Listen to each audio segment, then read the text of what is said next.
Tuhan bersamamu. Inilah Injil suci Yesus Kristus menurut Matius, bab 13, ayat 53 sampai dengan ayat 57. Yesus ditolak di Nazaret. Setelah Yesus selesai menceritakan perumpamaan-perumpamaan itu, ia pun pergi dari situ. Setibanya di tempat asalnya, Yesus mengajar orang-orang di situ, di rumah ibadat mereka. Maka takjublah mereka dan berkata, "Dari mana diperolehnya hikmat itu dan kuasa untuk mengadakan mujizat-mujizat itu? Bukankah ia ini anak tukang kayu? Bukankah ibunya bernama Maria dan saudara-saudaranya Yakobus, Yusuf, Simon, dan Yudas? Dan bukankah saudara-saudaranya perempuan semuanya ada bersama kita? Jadi dari mana diperolehnya semuanya itu?"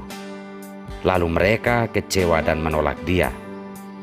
Maka Yesus berkata kepada mereka, "Seorang nabi dihormati di mana-mana, kecuali di tempat asalnya sendiri dan di rumahnya." Dan karena ketidakpercayaan mereka, tidak banyak mujizat diadakannya di situ. Demikianlah Injil Tuhan.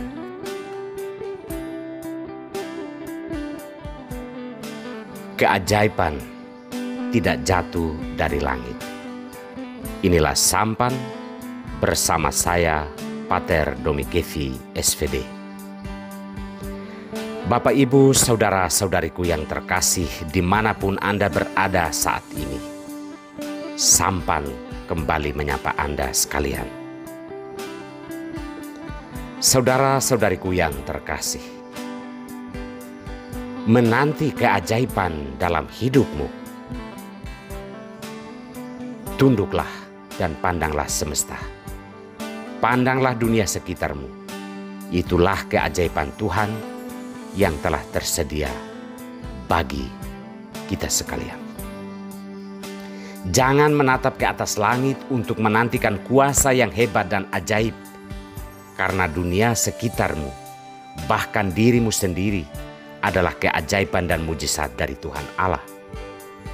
Banyak orang menjadi apatis dengan Tuhan dan sesamanya karena tak pernah menemukan keajaiban dan mujizat dari Tuhan atau hal-hal baik yang jatuh dari langit. Ini sebuah pemahaman yang salah tentang cara kerja Tuhan di dalam hidup. Kita mengharapkan Tuhan dengan tangannya yang kuasa menjamah dan menyentuh kehidupan kita tanpa sedikit pun melibatkan peran manusia. Saudara-saudariku yang terkasih, mungkin saja bahwa ini adalah pemahaman yang kuno tentang cara kerja Tuhan dalam hidup kita. Tidak sedikit orang juga yang sudah mulai sadar dan paham akan imannya bahwa Tuhan bekerja di dalam hidup kita sehari-hari melalui peristiwa-peristiwa hidup kita yang normal. Injil hari ini kembali mengarahkan kita semua untuk memahami Tuhan dan segala kebesarannya dalam konteks hidup kita sehari-hari. Orang-orang sekampung Yesus gagal mendapatkan berkat dan mujizat penyembuhan karena ternyata hal itu dilakukan oleh Yesus yang ternyata berasal dari keluarga yang biasa-biasa saja dan yang sangat mereka kenal. Mungkin saja prinsip mereka adalah hal-hal sekelas mujizat dan keajaiban atau pengajaran itu harus berasal dari orang yang tidak mereka kenal atau dari orang-orang yang mempunyai latar belakang keluarga hebat, berpendidikan, dan juga mungkin kaya.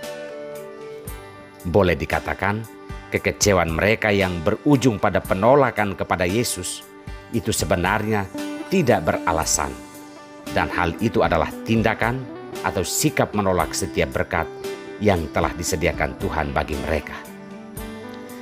Dalam konteks hidup kita di dunia saat ini kurang lebih sama. Kita mau menerima orang lain, berkat, atau mensyukuri segala sesuatu, tetapi kita masih mau melihat dulu siapa yang memberi, atau siapa yang membawakan, sehingga ada alasan untuk kita menerimanya dan berterima kasih atau bersyukur. Pemahaman model seperti ini adalah pemahaman yang kuno dan menunjukkan iman yang sangat dangkal.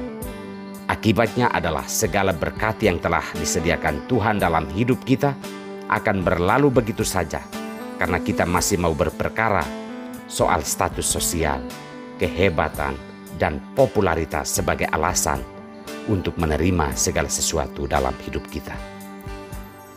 Saudara-saudariku yang terkasih, Tuhan kita mungkin tidak hebat-hebat tampilannya dalam hidup kita, namun Ia mampu melakukan banyak hal yang hebat yang mengubah kehidupan kita tanpa kita sadari.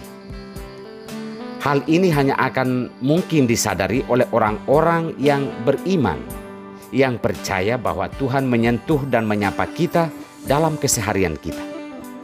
Karena itulah alasan inkarnasi, sabda menjadi manusia. Artinya Tuhan itu bukan orang asing yang hebat, yang menciptakan hal-hal akrobatik dalam hidup kita. Tuhan kita bisa datang dalam orang-orang sederhana, orang-orang miskin, dan juga mereka yang dijauhi dalam pandangan manusia. Yesus sendiri mengatakan bahwa orang-orang yang lapar, mereka yang tidak mempunyai pakaian, mereka yang ada dalam penjara adalah dirinya sendiri. Hal ini saja sebenarnya sudah menunjukkan kepada kita bahwa Tuhan selalu menyapa kita dalam berbagai konteks kehidupan kita yang biasa. Jika kita percaya akan hal ini, maka kita tidak akan menyia-nyiakan mujizat dan berkat yang datang kepada kita setiap waktu. Keajaiban dan mujizat Tuhan tidak jatuh dari langit, ada di sekitar Anda. Tuhan memberkati kita semua.